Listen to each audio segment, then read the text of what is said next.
بسم اللہ الرحمن الرحیم۔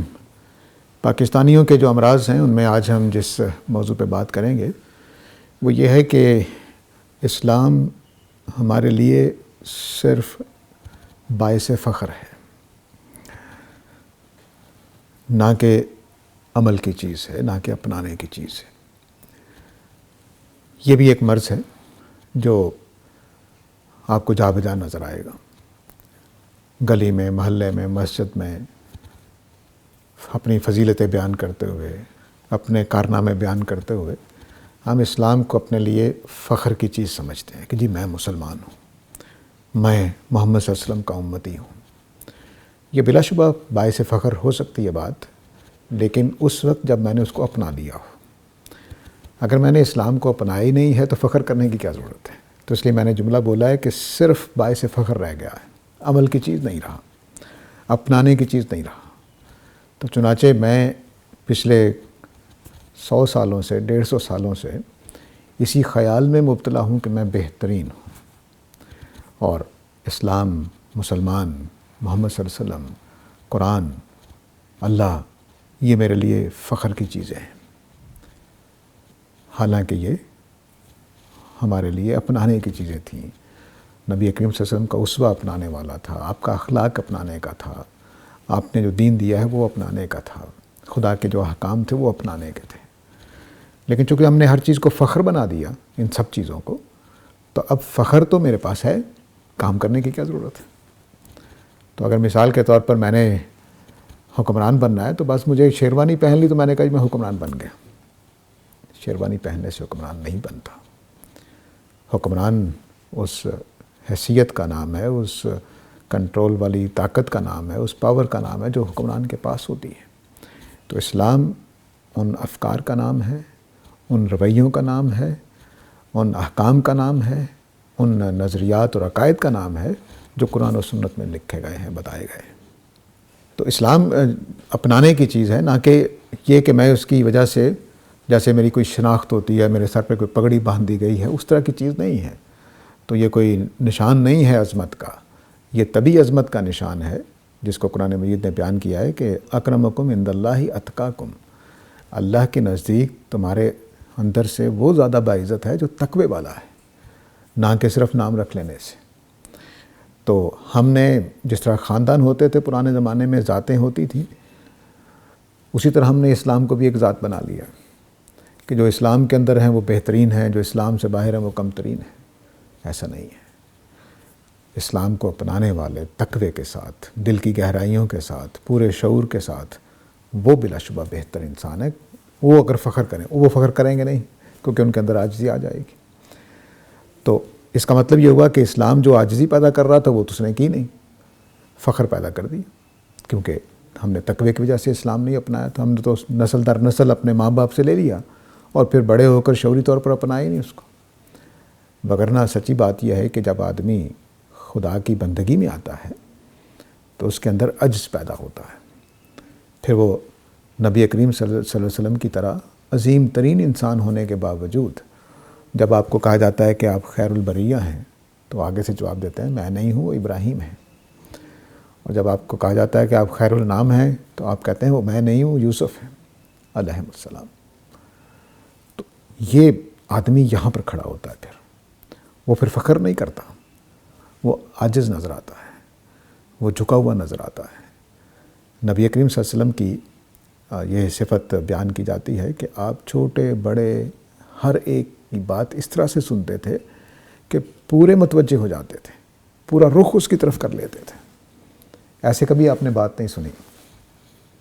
یہ عجیب و غریب بات ہے نا کہ آدمی اتنا بڑا آدمی ہے، اللہ کا رسول ہے، اور وہ ہر چھوٹے بڑے کی بات پوری توجہ سے سنتا۔ چنانچہ قریش مکہ نے نعوذ باللہ آپ کا نام رکھ دیا تھا ہوا اذن، وہ کان کے کچے ہیں، ہر ایک کی بات سن لیتے ہیں۔ اور کئی دفعہ ایسا ہوا ہے کہ اجنبی لوگ ملنے کے لیے آئے جو نبی صلی اللہ علیہ وسلم کو پہچانتے نہیں تھے، تو وہ آ کر صحابہ کے بیچ میں پوچھتے من محمد، تم میں سے محمد کون ہے صلی اللہ علیہ وسلم؟ تو عام ساتھیوں بیٹھے ہوتے تھے بغیر کسی فرق کے۔ پھر صحابہ نے آپ سے تقاضا کیا کہ آپ ایک کوئی بینچ سا بنا لیتے ہیں جس پر آپ بیٹھ جائیں، تو ایک سٹول سا بنایا گیا تاکہ آپ اونچی جگہ پہ، جیسے ہم کرسی پہ بیٹھیں اور سامعین نیچے زمین پر بیٹھیں، وہ اس طرح کی بات، تاکہ باہر سے آنے والوں کو یہ مسئلہ نہ ہو کہ آپ کون ہیں، محمد صلی اللہ علیہ وسلم کون ہیں۔ یہ عاجزی ہمارے اندر نہیں ہے، ہمارے اندر بس فخر ہے کہ ہم مسلمان ہیں۔ صحابہ کے اندر یہ فخر نہیں تھا کہ ہم مسلمان ہیں، بلکہ یہ عاجزی ہوتی تھی کہ ہم سب کو مسلمان کر لیں۔ انہوں نے کسی سے نفرت نہیں کی، وہ قریب کرتے تھے اپنے اخلاق سے، اپنے تقوی سے، نہ کہ ایسے اکڑ کے بیٹھے ہوئے ہیں اور سارے ان سے دوری محسوس کر رہے ہیں، یہ نہیں ہوتا تھا۔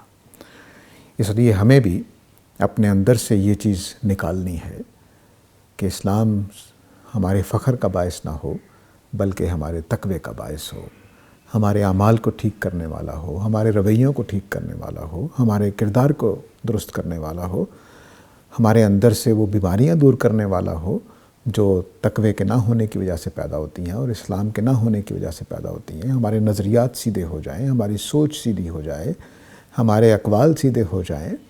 اسلام اس لیے آتا ہے، نہ کہ ذریعہ فخر کے طور پہ آتا ہے۔ تمام امتیں یہ جب گمراہی کا شکار ہوتی ہیں تو وہ اپنے دین کو اپنے لیے فخر کا باعث بنا لیتی ہیں۔ یہود کو دیکھیے، وہ کہتے ہیں کہ ہم چنے ہوئے لوگ ہیں، انبیاء کی اولاد ہیں، انہوں نے بھی اپنے آپ کو فخر بنا لی۔ عیسائیوں کو دیکھیے، انہوں نے بھی اپنے نبی کو اور اپنے دین کو فخر بنا لیا۔ چنانچہ جب وہ دنیا میں نکلے عیسائی تو انہوں نے اسی نفرت سے لوگوں کو دیکھا کہ یہ گھٹیا ہیں، لیکن ان کے ہاں ہمارے آج کے حالات سے بہتر حالات تھے کہ انہوں نے بہرحال دنیا کو کچھ برابری کے اعتبار سے بھی دیکھا، اور خاص طور سے ماڈرن ایجز میں آ کر۔ لیکن اب ہمارے ہاں یہ چیز، ہم اس کا ایک مظاہرہ بہت شدت کے ساتھ ہم کئی صدیوں سے کر رہے ہیں، یا کئی 1-1.5 صدی سے کر رہے ہیں، کہ ہم عیسائیوں کے برتن الگ رکھتے تھے، ان کو اپنے گھر میں نہیں آنے دیتے تھے، باہر سے ہی معاملہ کرنے، مسجد میں نہیں آنے دینا ان کو، جبکہ نبی کریم صلی اللہ علیہ وسلم مسجد نبوی میں آنے دیتے تھے۔ نجران کے عیسائی آئے تو مسجد نبوی میں انہوں نے قیام کیا، وہیں سوئے، وہیں رہے، کیونکہ آپ کے پاس کوئی مہمان خانہ نہیں تھا، تو مسجد ہی کو مہمان خانے کے طور پر استعمال کیا گیا۔ انہوں نے جب آپ سے پوچھا کہ ہم نے عبادت کرنی ہے تو آپ نے کہا کہ اللہ کی عبادت کرنی ہے تو یہیں کر لو، تو انہوں نے مسجد ہی میں اپنی عبادت کی جو عیسائیت کی اس وقت ہوگی۔ تو اس سے یہ بات واضح ہوتی ہے کہ ہمارے ہاں جو فخر کی نفسیات ہے اسلام کو لیتے ہوئے، وہ کوئی ایسی چیز نہیں ہے کہ جو انبیاء نے پیدا کی تھی، بلکہ ہم نے خود پیدا کر لی ہے۔ اور اگر یہ باعث فخر ہونا ہے تو قیامت والے دن ہوگا کہ بھئی میں مسلمان ہو گیا تھا، وہ نہیں ہوا تھا، میں کفر چھوڑ دیا تھا، اس نے نہیں چھوڑا تھا، وہاں جا کر قابل فخر ہوگی۔ یہاں تو ہمیں عاجز ہی رہنا ہے اور عمل کرنا ہے۔ دیکھیے، اسلام کے جو اجزاء ہیں وہ ہماری کئی پہلوؤں سے تعمیر کرتے ہیں، ہمیں کئی پہلوؤں سے تبدیل کرتے ہیں۔ عقیدے ہیں، عقیدے ہماری تمام سوچ کو ایک خاص ڈگر پہ ڈالتے ہیں۔ مثلا اللہ ہے، یہ کائنات امتحان کے لیے بنی ہے، اور قیامت والے دن ہمارا حساب کتاب ہونا ہے۔ اللہ اپنے نبیوں کو بھیجتے ہیں، وہ ہدایت لے کر آتے ہیں، اس ہدایت کو ہم نے تسلیم کرنا ہے۔ یہ وہ تصور ہے جو میری پوری زندگی، میرے تمام افکار، میرے تمام کاموں پر حاوی رہے گا۔ اگر اسلام نے یہ کام نہیں کیا تو پھر وہ قابل فخر چیز نہیں ہے۔ اسی طرح ہم یہ جانتے ہیں کہ اللہ نے کہا ہے کہ نمازیں پڑھنی ہیں، روزے رکھنے ہیں، زکوٰۃ ہے، حج ہے، جہاد کی ضرورت پڑے تو جہاد ہے۔ اگر یہ میری زندگی میں نہیں ہے تو فخر ہو نہ ہو، اسلام تو نہیں ہے آپ کے پاس۔